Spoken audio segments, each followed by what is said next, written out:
Assalamualaikum warahmatullahi wabarakatuh. Perkenalkan, nama saya Ucha Nur Cahyati. Saya mahasiswi dari Fakultas Ekonomi dan Bisnis, jurusan Ekonomi Manajemen semester 5. Pada kesempatan kali ini, saya akan memaparkan mengenai definisi ataupun pembahasan dari perekonomian Indonesia, yaitu mengenai tema APBN atau Anggaran Pendapatan dan Belanja Negara. Alhamdulillah, pada kesempatan yang berbahagia kali ini, semoga kita tetap selalu ada dalam lindungan Allah Subhanahu wa Ta'ala dan selalu ada dalam keadaan sehat walafiat. Nah, pada kesempatan kali ini, izinkan saya untuk membahas mengenai fungsi, struktur, dasar hukum, dan mekanisme penyusunan. Tidak lupa untuk definisi atau pengertian mengenai APBN atau Anggaran Pendapatan dan Belanja Negara. Berikut disimak videonya.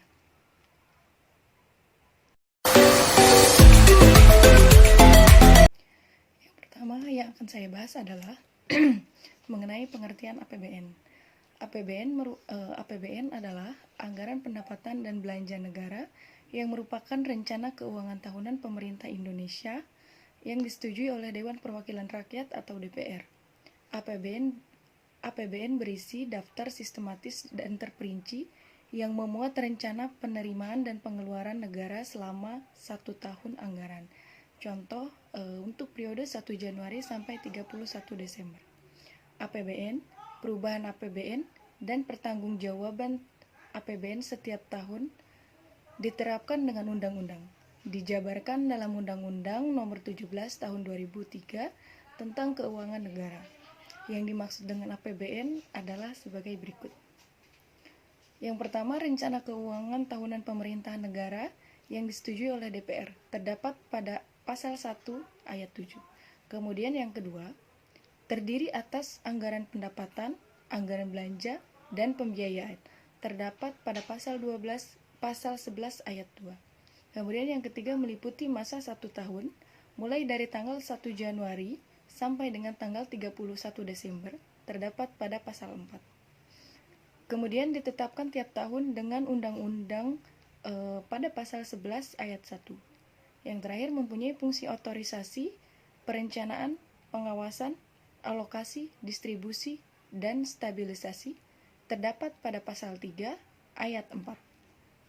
Kemudian selain pengertian mengenai APBN secara umum, di sini juga terdapat pengertian APBN menurut para ahli. Yang pertama, pengertian APBN atau definisi APBN menurut John F. Dew. Menurutnya, APBN adalah suatu pernyataan dan penerimaan negara yang diharapkan akan terjadi dalam suatu periode di masa depan atau yang akan datang. Kemudian APBN menurut M. Suparmoko.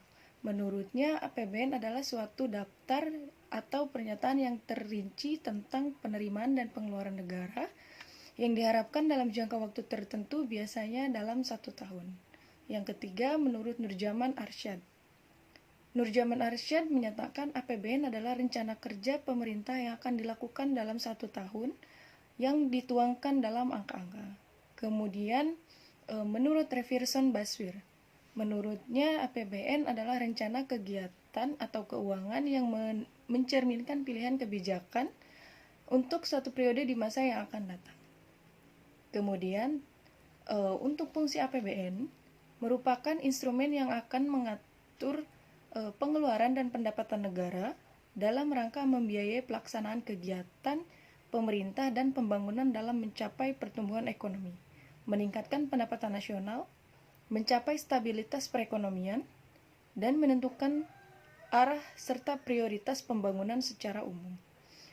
Selain itu, APBN juga berfungsi sebagai otorisasi, perencanaan, pengawasan alokasi, dan distribusi, juga stabilisasi. Semua penerimaan yang menjadi hak dan pengeluaran serta kewajiban negara dalam suatu tahun anggaran harus dimasukkan ke dalam APBN. Hal itu dilakukan untuk menjaga kepentingan bagi masyarakat maupun negara. Anggaran merupakan instrumen yang mengatur pengeluaran dan pendapatan negara dalam rangka membiayai pelaksanaan pemerintah dan pembangunan, mencapai pertumbuhan mencapai pertumbuhan ekonomi, meningkatkan pendapatan nasional, mencapai stabilisasi ekonomian, dan menentukan arah dan prioritas pembangunan secara umum.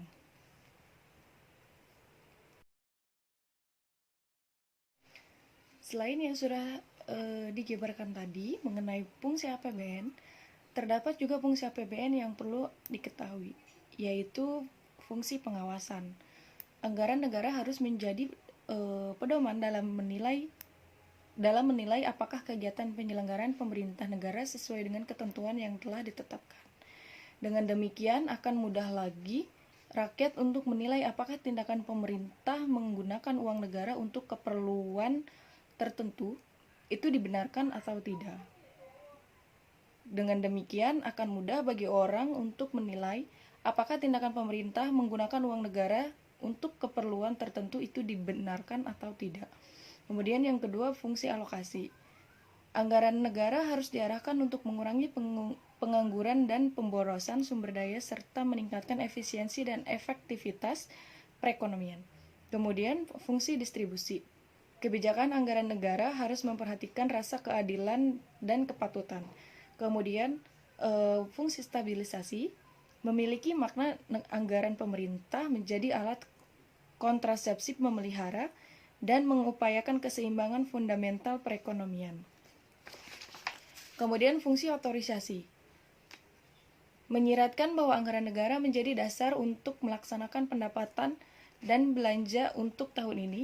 Dengan demikian, pengeluaran atau pendapatan bertanggung jawab kepada rakyat. Perencanaan fungsi menyiratkan bahwa anggaran negara dapat menjadi pedoman bagi negara untuk merencanakan kegiatan untuk tahun ini. Kemudian fungsi perencanaan. Anggaran negara dapat menjadi pedoman bagi negara untuk merencanakan kegiatan pada tahun tersebut. Bila suatu pembelajaran telah direncanakan sebelumnya, maka negara dapat membuat rencana-rencana untuk mendukung pembelanjaan tersebut. Kemudian terdapat prinsip APBN. Berdasarkan aspek pendapatan, prinsip penyusunan APBN ada 3, yaitu intensifikasi penerimaan anggaran dalam sejumlah dan kecepatan penyetoran, intensifikasi penagihan dan pemungutan piutang negara, penuntutan ganti rugi atas kerugian yang diderita oleh negara dan penuntutan denda. Sementara berdasarkan aspek pengeluaran, prinsip penyusunan APBN adalah hemat, efisien, dan sesuai dengan kebutuhan, terarah, terkendali, sesuai dengan terencana program atau kegiatan. Kemudian yang pertama, prinsip anggaran dinamis. Ada anggaran dinamis absolut dan anggaran dinamis relatif. Anggaran bersifat dinamis absolut apabila tabungan pemerintah atau TP dari tahun ke tahun terus meningkat. Anggaran bersifat dinamis relatif apabila persentase kenaikan TP atau DTP terus meningkat atau persentase ketergantungan pembiayaan pembangunan dari pinjaman luar negeri terus menurun. Prinsip yang kedua yaitu prinsip anggaran fungsional. Berarti bahwa bantuan atau pinjaman LN hanya berfungsi untuk membiayai anggaran pembangunan atau pengeluaran pembangunan dan bukan untuk membiayai anggaran belanja rutin. Prinsip ini sesuai dengan asas bantuan luar negeri hanya sebagai pelengkap dalam pembiayaan pembangunan. Kemudian prinsip yang ketiga, prinsip anggaran defisit. Bedanya dengan prinsip anggaran berimbang adalah bahwa pada anggaran defisit ditentukan satu, pinjaman LN tidak dicatat sebagai sumber penerimaan melainkan sebagai sumber pembiayaan. Kemudian yang kedua, defisit anggaran ditutup dengan sumber pembiayaan DN plus sumber pembiayaan LN atau bersih.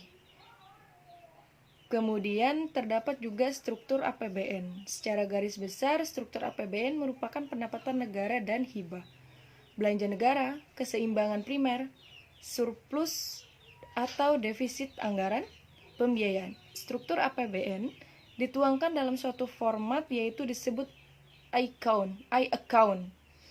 Dalam beberapa hal, isi dari I-account sering disebut postur APBN.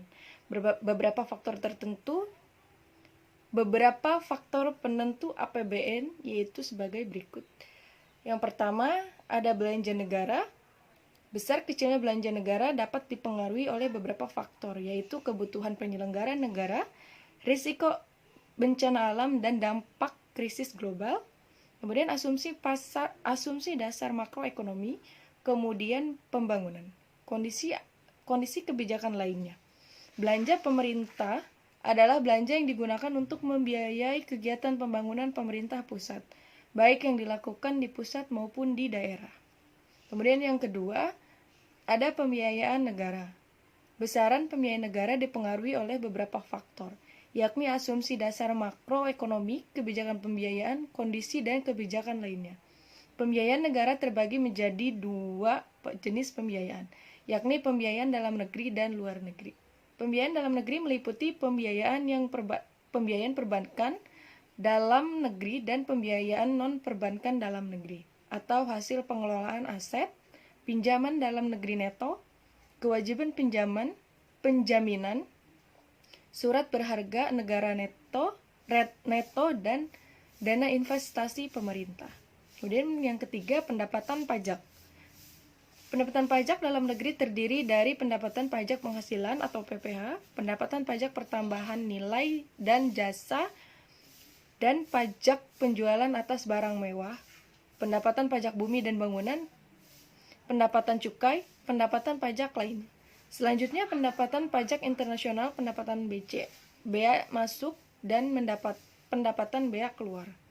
Dan yang keempat, pendapatan negara. Pendapatan negara didapat melalui penerimaan perpajakan dan penerimaan bukan pajak. Penerimaan perpajakan untuk APBN biasanya melalui kepabean dan cukai, penerimaan pajak, dan hibah. Pajak menjadi hal yang tidak dapat dipisahkan dari APBN.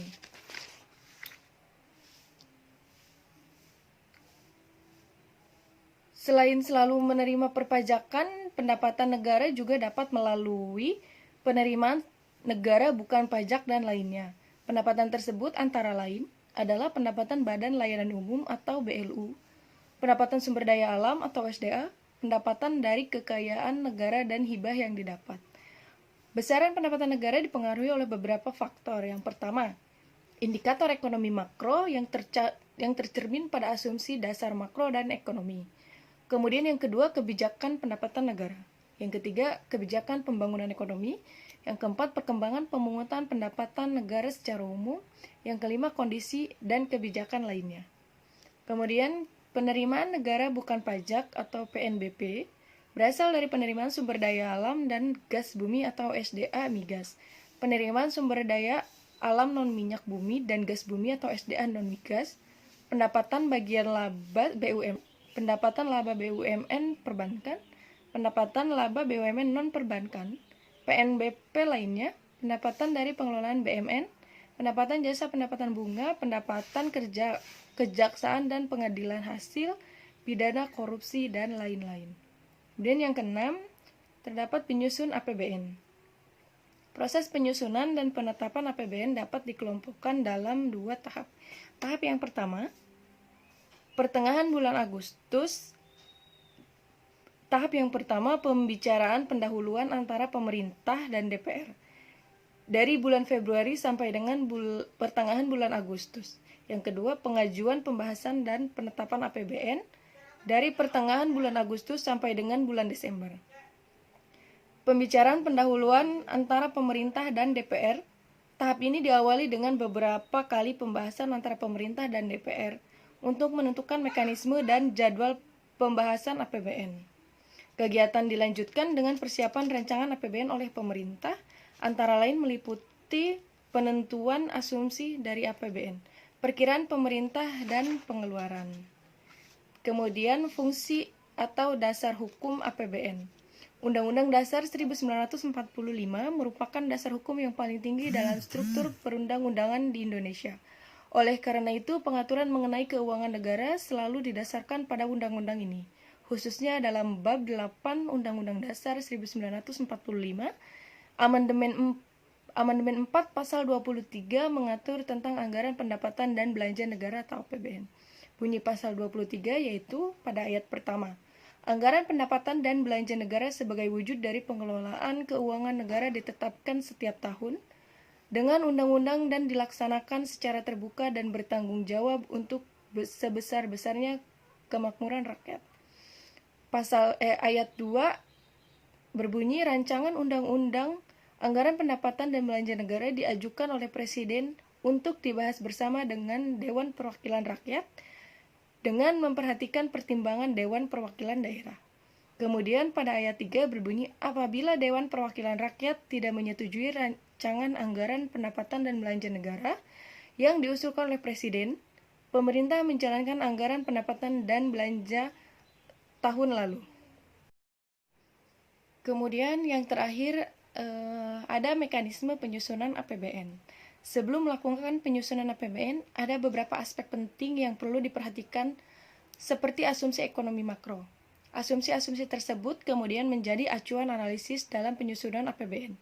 Asumsi tersebut adalah harga minyak bumi di pasar internasional diperkirakan lebih rendah dibandingkan dengan harga minyak bumi yang diasumsikan pada tahun sebelumnya. Pengerahan serta penggalian sumber-sumber penerimaan perpajakan perlu ditingkatkan. Tersedianya barang-barang kebutuhan pokok sehari-hari dalam jumlah banyak dan merata dengan harga yang stabil serta dapat diakses oleh rakyat-rakyat. Keadaan ekonomi global yang diperhatikan mengalami penumbuhan lebih baik dibandingkan dengan keadaan sebelumnya. Penyusunan dan penetapan APBN diantaranya, APBN merupakan wujud pengelolaan keuangan yang ditetapkan tiap tahun dengan undang-undang. APBN terdiri atas anggaran pendapatan, anggaran belanja dan pembiayaan. Kemudian pendapatan negara terdiri atas penerimaan pajak, penerimaan bukan pajak, dan hibah. Kemudian yang keempat, belanja negara dipergunakan untuk keperluan penyelenggaraan tugas pemerintah pusat dan pelaksanaan perimbangan keuangan antara pemerintah pusat dan daerah. Kemudian yang berikutnya, belanja negara dirinci menurut organisasi, fungsi, dan jenis belanja. Kemudian pemerintah pusat mengajukan rancangan undang-undang tentang APBN beserta nota keuangan dan dokumen-dokumen pendukungnya kepada DPR pada bulan Agustus tahun sebelumnya.